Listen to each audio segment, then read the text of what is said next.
Well, good evening. This is Hound Dog Steve coming to you on the 4th of December, which is a Monday evening.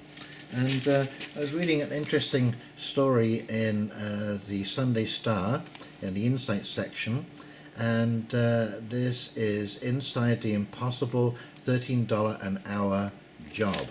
And this is people who work in group homes. Okay, so this is one of the women who works in one of the group homes, or used to, and there are a myriad of reports of women who are basically understaffed, very little in the way of tools to deal with some of the most vulnerable and violent children in our society. They're in these group homes because basically they've been through foster home after foster home. They have been abandoned by their parents because they were too tough to handle, and this is where they end up. Now, the reason I thought it was interesting, to me anyways, is because I happen to have dated three women, one who is a healthcare nurse and two who worked in group homes. And both of the women who worked in the group homes basically said the same thing. This is an extremely dangerous job. And all of them got punched, kicked, bitten, shoved, threatened with knives, all kinds of things. And as one woman says here, I care for high needs kids that nobody wants in their backyard. I've been through rapes with kids, I've been through abortions, I've been through deaths of a parent, I've been through puberty with 5 boys at one time. One of the women who worked in a group home was down in Toronto. This was an all-girls group home, and she was incredibly distressed that basically these girls were taught no life skills whatsoever. They were taken on outings, everything was provided for. You know, they would go to the zoo, they would go to a show, they would go for a visit to a cinema, a theatre, a music concert, this kind of stuff. But they weren't taught how to cook, they weren't taught how to get a job, how to look after themselves, how to cope in society. And of course the same thing happens with the other woman was in a group home that was out in the country, same kind of thing. There was very little structured support for these kids to help them get out of the situation or to move forward with their life.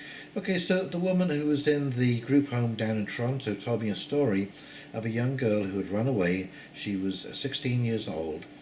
She'd end up in Burlington and end up getting pregnant. She then came back to the home. There was no consequences for running away. She was immediately cared for, and she went full term with the child.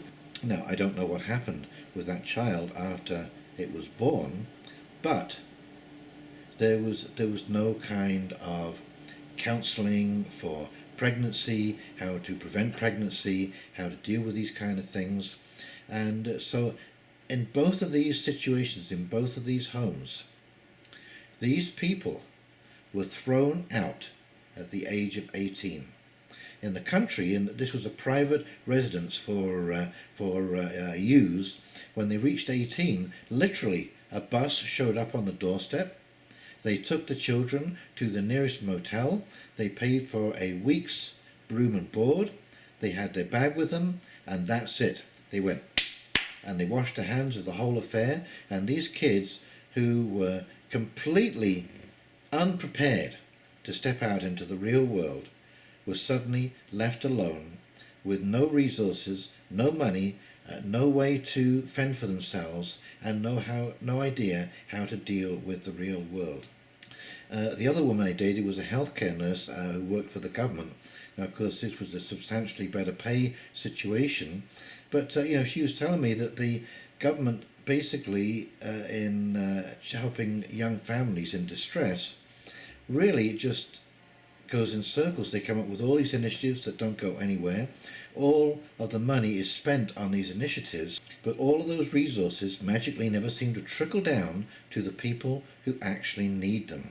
So the money gets spent internally, the problems never get fixed, the people who need the assistance don't get the assistance.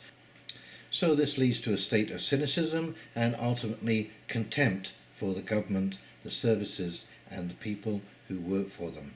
That contempt is then passed on to the children, friends, whoever associate with these people, and of course, anyone else who has been dealt with the same way by the government. So it is really awful the way these child services not only pay the people who work for them, but the way they treat the children, and they're basically guaranteeing a terrible outcome.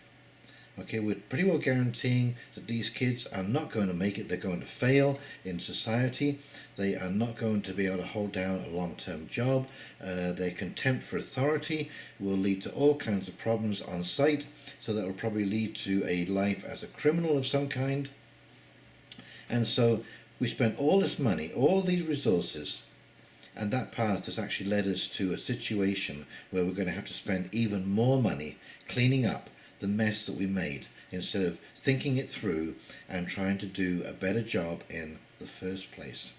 And remember, folks, this is all of our tax dollars going into this nonsense, where if we thought about it, I'm sure that we could come up with a much more effective way to deal with our most vulnerable children, and to make sure that they have the best possible outcome in their lives, because that best possible outcome reflects on our society and the kind of people that we have in our society. Do you want someone who is disgruntled and walking around with a chip on their shoulder, or do you want someone who has some kind of hope? Even if they're not going to be the CEO of a company, they can still do meaningful work in our society and have a meaningful life, and basically integrate and get along with all of their fellows on this planet. So this is an absolute disgrace, and we have an election coming up in June of next year, and this is a time to bring this kind of stuff up. So anyways, this is Hound Dog Steve signing off. Please, if you enjoyed this presentation, like and subscribe below, and don't forget to click on that little bell so you get all of the updates, and it really does help when you like my videos. Okay, so you take care, you have yourself a great week, and we'll talk to you real soon. See you now. Bye-bye.